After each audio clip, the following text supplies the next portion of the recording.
이 땅 위에 살아가는 사람들의 삶의 내용들을 보면 두 종류의 삶으로 구분이 되어집니다.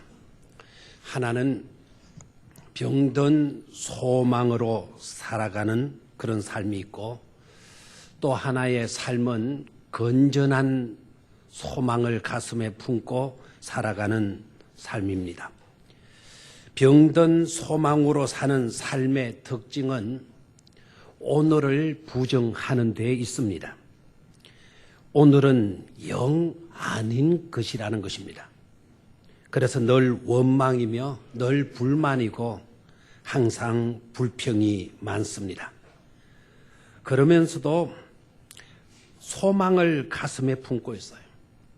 언젠가는 나도 행복할 것이라고 소망하며 사는 것입니다.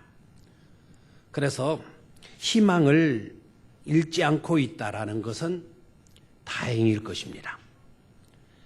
그런 환경 속에서도 희망을 잃지 않고 있다는 것은 그래도 다행이라 할 수 있겠지만 사실은 불쌍한 사람입니다. 왜냐하면 내일이라는 시간이 내일로만 있는 게 아닙니다. 내일이라는 시간이 오늘로 우리에게 다가오면 오늘 또 우리는 불만하고 또 불평하고 또 원망하게 될 것이기 때문입니다.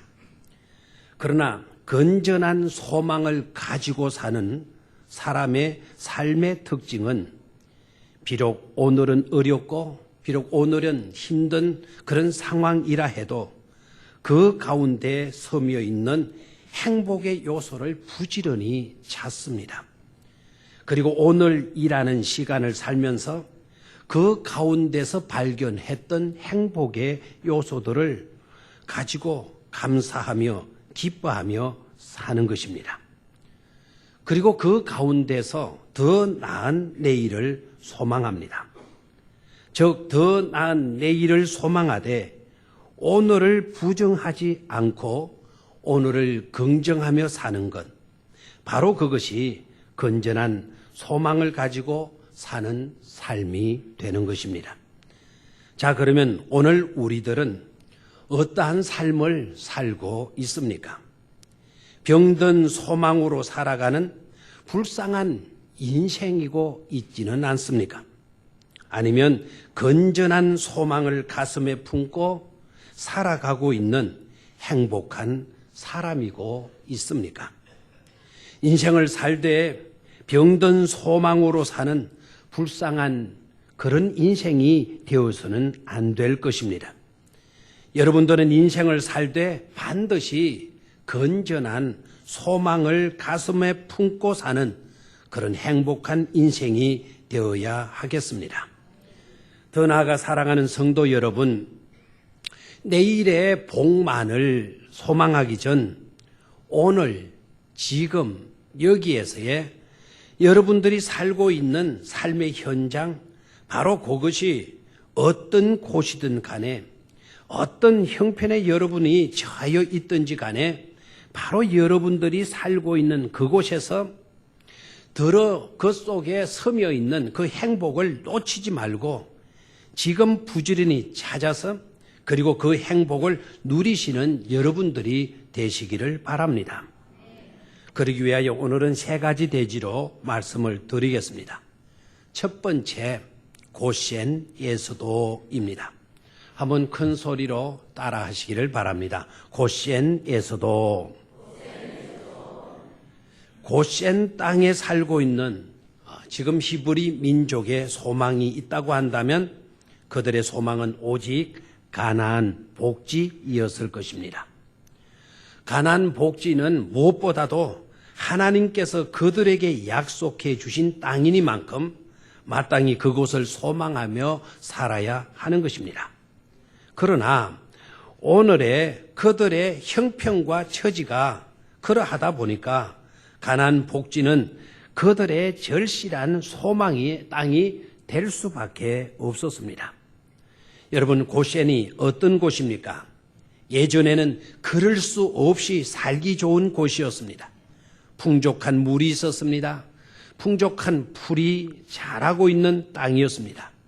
그 땅은 목축업을 하는 그들에게 있어서는 상상조차도 할 수 없는 비옥한 땅이었던 것입니다. 그러나 세월이 흐른 지금은 노예로 끌려나가서 오늘도 고된 성을 쌓는 일을 감당해야만 했습니다. 이젠 고센은 어제의 고센이 아닌 것입니다. 지금의 그들에게 있어서 고센 땅은 고통의 땅이었고 노예의 땅이 되고 말았습니다. 하루하루가 지긋지긋한 고통의 연속이었고 그래서 절망이었던 것입니다.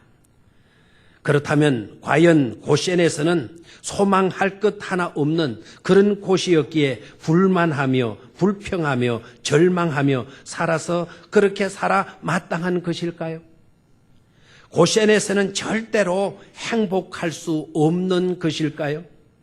고센은 100% 고통만 있고 하나님의 은혜를 체험할 만한 축복의 공간은 전혀 없는 그런 곳일까요?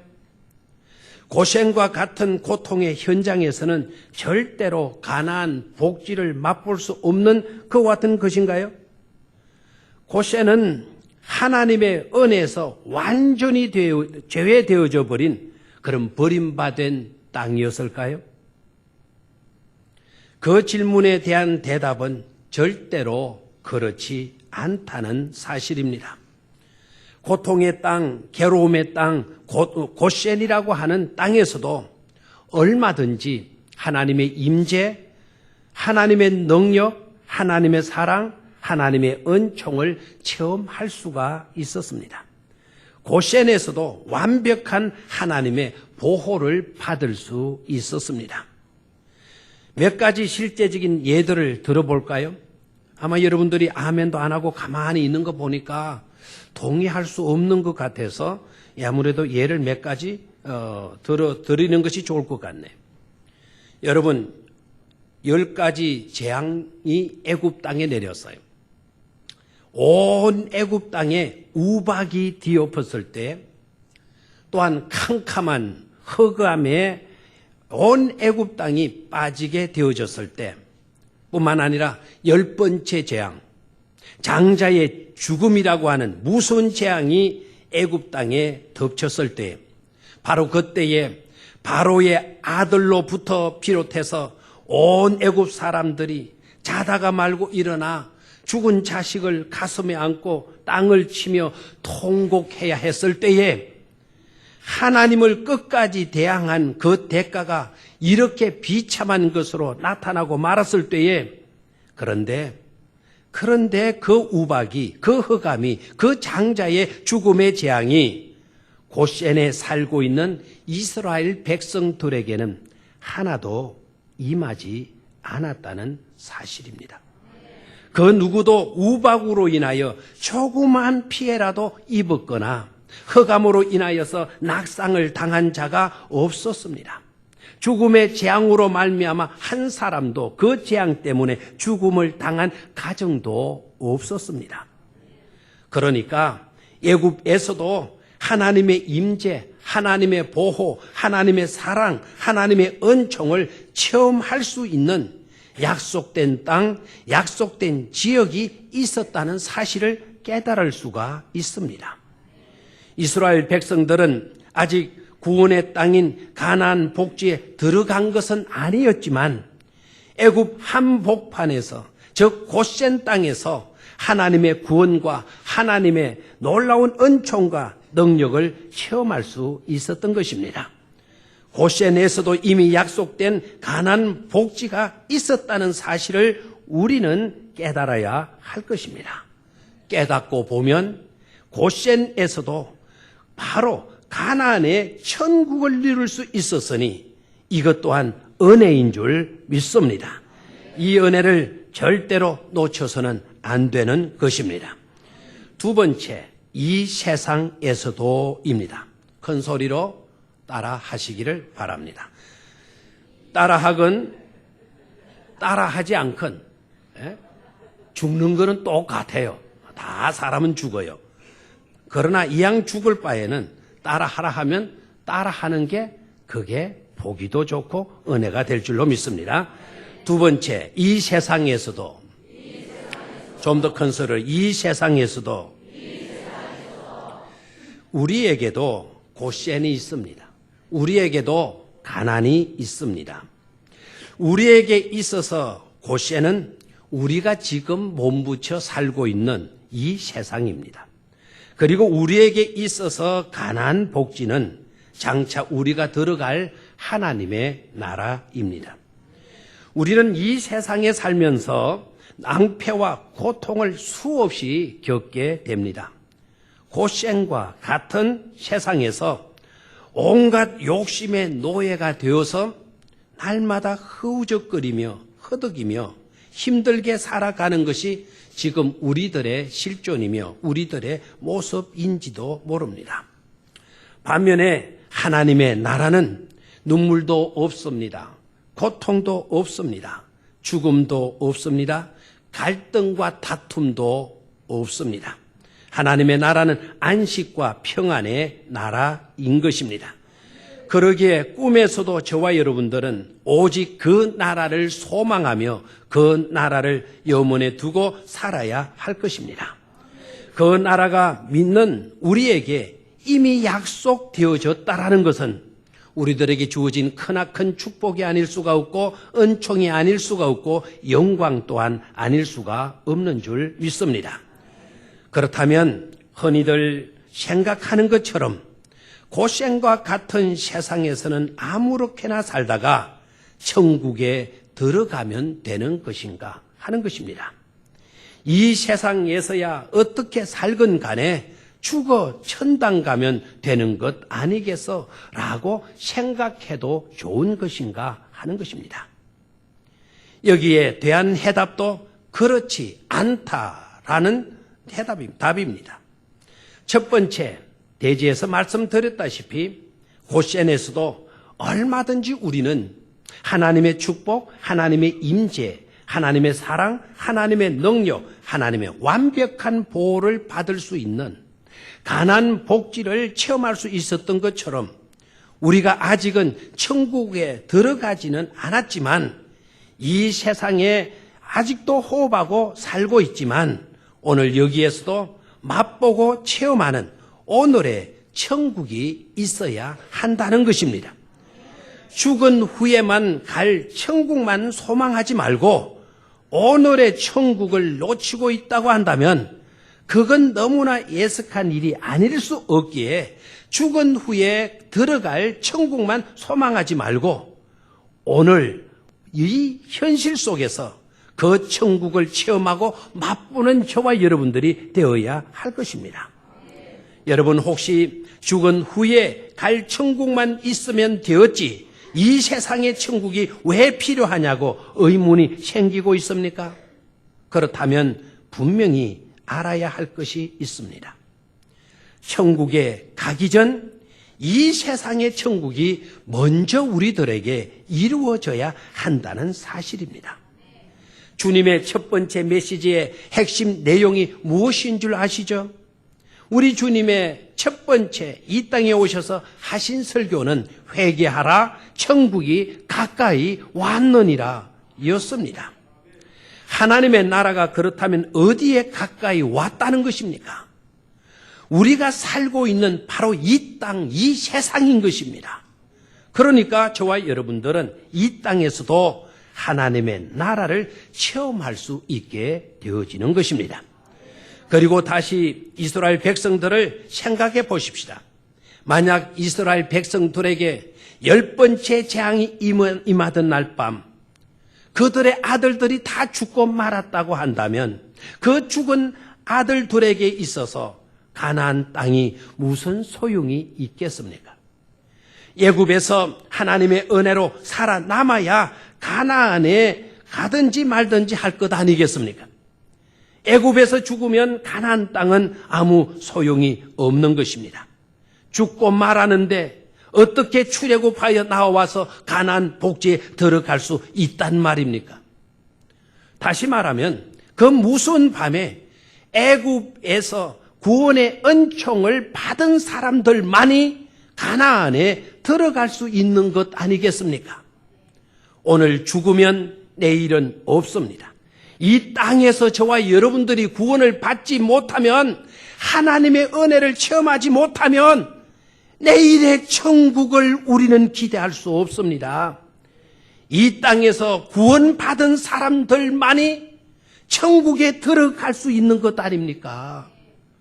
오늘 여기서 구원을 맛본 사람, 오늘 여기서 하나님의 은혜를 얻은 사람만이 내일의 천국의 영광을 누리게 되는 것입니다.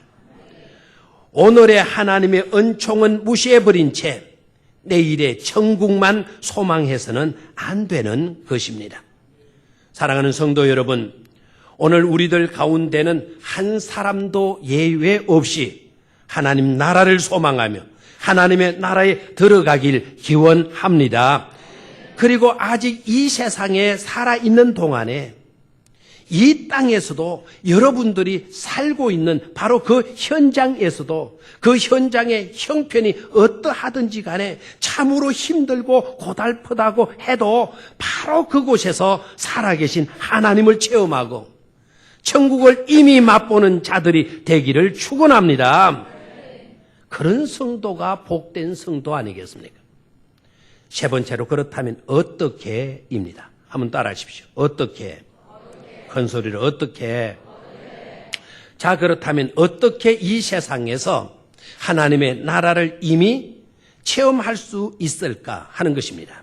이 문제도 중요한 문제가 아닐 수 없습니다. 이 문제에 대한 해답을 우리가 얻기 위해서 다시 고센의 히브리 민족의 삶 속으로 들어가 보아야 할 것입니다. 모세는 정확하게 하나님 나라를 이 땅에서도 체험할 수 있도록, 고센 땅에서도 체험할 수 있도록 그 방법과 그 비결을 지시했고, 놀랍게도 이스라엘 백성들은 모세의 지시대로 순종했습니다. 그 지시의 핵심은 바로 피였습니다. 모세는 10번째 재앙이 임하기 전에 백성들에게 지시하기를 어린 양을 취하여라. 그리고 그 어린 양을 잡아 그 피를 문설주와 임방에 바르도록 하라고 지시했습니다. 백성들은 놀랍게도 모세의 지시대로 그날 밤에 양을 잡아 그 피를 문설주와 임방에 발랐습니다. 그날 밤 죽음의 사자가 온 애굽을 칠 때에 문에 피가 발려진 집은 침투하지 못하고 다 넘어갔다고 했습니다. 피가 있는 집은 안전한 구원의 피난처가 되었습니다. 그들은 그날 밤에 놀라운 하나님의 구원을 체험했던 것입니다. 이스라엘 백성들이 죽음의 밤을 기쁨의 밤으로 통과할 수 있었던 비결은 다른 데 있지 않았습니다. 지옥과 같을 죽음의 밤을 천국과 같은 기쁨과 감격의 밤으로 통과할 수 있었던 비결은 다른 데 있지 않습니다. 그들의 집이 어마어마한 저택이었기 때문이 아니었습니다. 대리석으로 튼튼하게 지은 큰 집이었기 때문에 안전한 게 아니었습니다. 그들은 노예였습니다. 초라하고 보잘것없는 그런 자들이었기에 그들의 집도 보잘것없는 초라한 것에 지나지 않았습니다. 그러나 그런데도 그들의 집에는 구원이 있었습니다. 거기 어린 양의 피가 발려져 있었기 때문입니다. 그 피는 그 집안에 사는 사람들이 하나님의 백성임을 나타내 보여주는 표시였습니다. 그 피는 그 어떤 경비병보다 강한 경비병으로서 믿음의 사람의 집에, 이스라엘 사람의 집에 들어오는 죽음과 고통의 세력들을 다 막아내어 주었던 것입니다. 그러니 피가 있는 곳에는 평화가 있었고, 피가 있는 곳에는 자유가 있었고, 피가 있는 곳에는 기쁨과 구원의 감격이 있었던 것입니다. 피가 발려진 집은 안전합니다.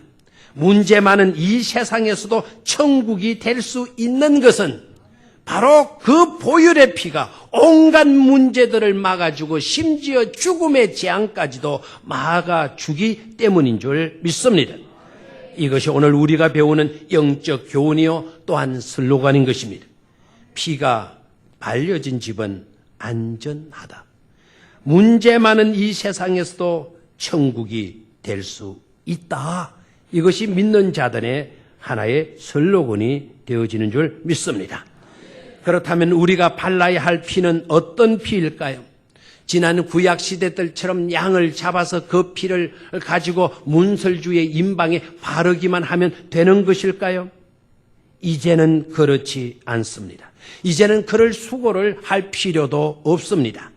어린 양 예수 그리스도의 피가 이미 우리들에게 은혜로 주어져 있기 때문인 것입니다.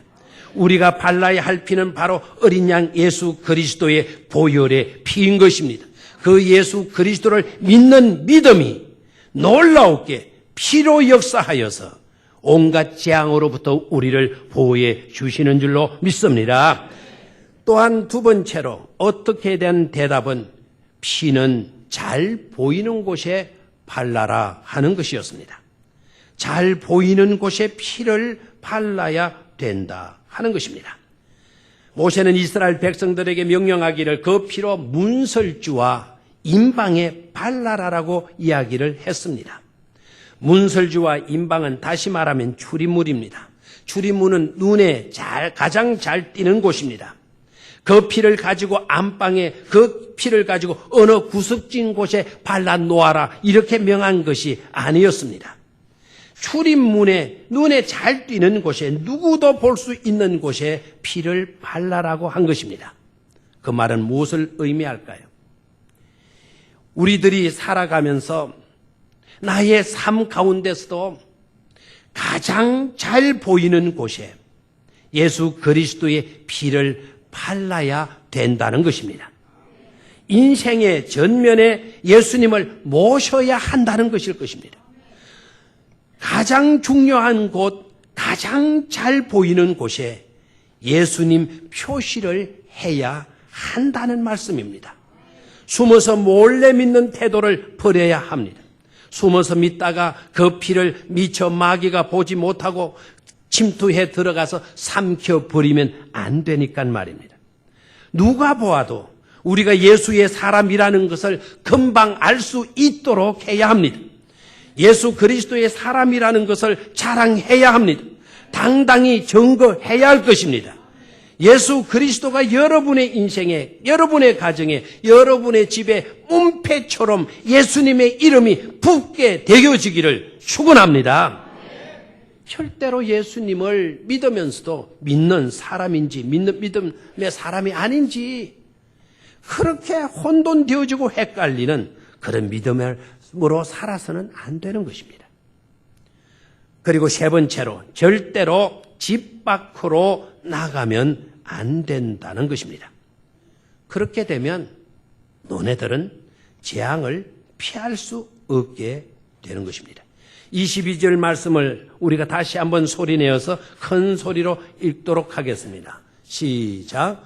우슬초 묶음을 가져다가 그릇에 담은 피에 적셔서 그 피를 문 임방과 좌우설주에 뿌리고 아침까지 한 사람도 자기 집 문 밖에 나가지 말라.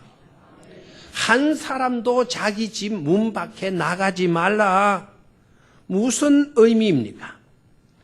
우리도 반드시 예수 그리스도 안에 머물러야 한다는 것입니다. 절대로 한순간도 예수님 밖으로 나가면 안 됩니다. 절대로 한눈 팔지 말라는 것입니다. 무슨 일이 있어도 보혈의 은총 밖으로 나가면 재앙을 만나게 되고 위험을 만나게 된다는 말씀입니다. 즉 패망하게 되고 죽고 말게 되어진다는 것입니다. 왜 그러냐? 예수님의 피 안에서만 보호를 받을 수 있기 때문입니다. 따라하십시오. 보혈이 있는 곳을 떠나면 죽는다. 보혈이 있는 곳에서만 보호를 받는다. 아멘. 그런데도 믿음 없는 사람처럼 오늘 우리들이 살고 있는 세상이 너무나 악하고 너무나 험난하기에 예수님을 믿는 믿음으로 산다는 게 너무 힘들다고, 예수님 안에 머물기가 너무 힘들다고 말하는 경우들이 있습니다. 그렇게 말하는 자들이 되어져서는 안 됩니다. 오늘 우리들이 몸담아 살고 있는 이 세상이 악하고 험난하기에 그럴수록 저와 여러분들은 방주 안으로 들어와야 하는 것입니다. 세상이 너무나 악하고 험난하기에 그럴수록 방주 안이 더욱더 안전한 것입니다. 방주 안만큼 우리를 지켜주고 보호해줄 안전한 곳은 없기 때문인 것입니다. 세상 젊은이들처럼 방주 안에 들어오는 것을 갇히는 것이다 생각하고 여러분들마저도 방주 안에 갇히는 것으로 말해서는 안 되는 것입니다. 방주 안에 갇히는 것이 아니라 우리는 방주 안에서 사는 것입니다. 방주 안에 사는 게 답답하고 힘드는 것이 아니라 우리는 그 안에서 사는 게 오히려 복이 되고 은혜를 입을 수 있는 것입니다. 믿음 없는 사람들이 교회에 다니는 사람을 답답한 사람들이라 생각하고 어떻게 교회 안에서 이렇게 답답하게 힘들게 그렇게 살아가느냐고 그런 말에 저와 여러분들이 현혹되어져서는 안 되는 것입니다. 세상 사람들이 그렇게 말할 때 우리는 자신 있게 그렇지 않다. 방주 안이 힘든 것이 아니라 방주 안이 너무나 평안하다. 방주 안이 답답한 것이 아니라 방주 안에 자유가 있는 것이다. 물고기가 물속에서 자유하는 것처럼 모든 인생들은 방주 안에서 예수님 안에서 성령님 안에서 자유할 수 있는 것이다라고 담대히 외칠 수 있어야 될 것입니다. 이 세상은 온갖 재앙과 고통으로 가득한 곳임에 틀림이 없습니다. 그러나 주님의 피가 있는 자들에게는 세상의 재앙들이 다가오지 못하게 되는 것입니다. 설사 다가왔다 하더라도 넘어가 버리고 마는 것입니다. 이게 우리에게 주어지는 특권이요, 영광이요, 복 중에 복인 것입니다. 사랑하는 성도 여러분, 내일의 복만을 소망하지 말고 오늘 지금 여기에서의 복을 소망하며 그 복을 열심히 찾아 그 복을 누리시기를 주의 이름으로 축원합니다. 고센 내에서도 얼마든지 우리는 가나안 축복의 언약의 복지를 맛볼 수가 있다. 우리는 이 험난한 세상에 살면서도 얼마든지 우리는 천국을 체험할 수 있다라고 선포하고 믿음으로 담대히 나아갈 수 있는 여러분들이 되시기를 축원합니다. 피가 있으면 됩니다. 피가 문설주 임방에 발려져 있으면 우리는 죽음의 재앙도 이길 수가 있는 것입니다. 항상 예수님 안에 거하면 예수님의 피가 있는 집을 떠나지 않으면 하나님의 놀라운 은총을 누리게 되는 것입니다. 슬퍼 많은 이 세상도 천국으로 바뀌게 되는 그런 영광과 기쁨을 맛보게 되는 것입니다. 내일의 복만 아닌 지금 여기에서도 하나님을 체험하며 하나님의 은총을 맛보는 가나안 복지가 여러분들에게 주어져 있음을 깨닫고 그 복을 누리는 여러분들이 되시기를 주의 이름으로 축원합니다. 하나님 아버지, 오늘 우리들은 고센과 같은 험난한 세상 속에 살아가고 있습니다. 답답한 일 많고 괴로운 일 많고 너무나 원통한 일 많고 억울한 일 많습니다. 이 땅이 마귀가 사로잡고 있는 땅이기 때문에 정말 믿는 자들로서는 수없는 고통과 아픔을 겪을 때가 있습니다. 하나님이여, 그렇다고 해서 오늘 이 땅의 모든 문제들을 던져버리고 오로지 내일의 천국만을 소망하는 우리들 되지 않게 하여 주시옵소서. 그 답답한 현실 속에서, 그 고통스러운 현실 속에서도 우리가 누릴 수 있는 천국, 우리가 체험할 수 있는 가나안 복지가 들어있는 것임을 깨닫게 하여 주시옵소서. 그래서 그 땅의 복을 가지고 이 땅 위에 살면서도 가나안 복지에서 사는 것처럼, 마치 천국에 들어가서 사는 것처럼 우리가 살 수 있게 하여 주시옵소서. 그런 모습이 있어야 안 믿는 세상 사람들이 우리를 보고 부러워하게 될 줄로 믿습니다. 내일의 천국만을 소망하고 현실을 부정적으로 보고 있기 때문에 세상 사람들이, 예수 믿는 사람들에게 매력을 갖지 못하고 교회에 매력을 갖지 못하고 오히려 답답한 것인 양 생각하고 세상 속으로 묻혀버리는 그런 모습으로 나타나고 있는 것을 우리는 가슴 아파하지 않을 수가 없습니다. 아버지여, 우리의 삶을 새롭게 하여 주시옵소서. 성령님이여, 우리에게 지혜를 부어 주시어서 이 땅에서도 얼마든지 가나안의 은총이 주어지고 있는 것임을 깨닫고 감격하며 이 땅에서도 천국처럼 살아갈 수 있는 축복된 모든 성도들이 다 되게 하여 주시옵소서. 주 예수 그리스도의 이름으로 기도드리옵나이다. 아멘.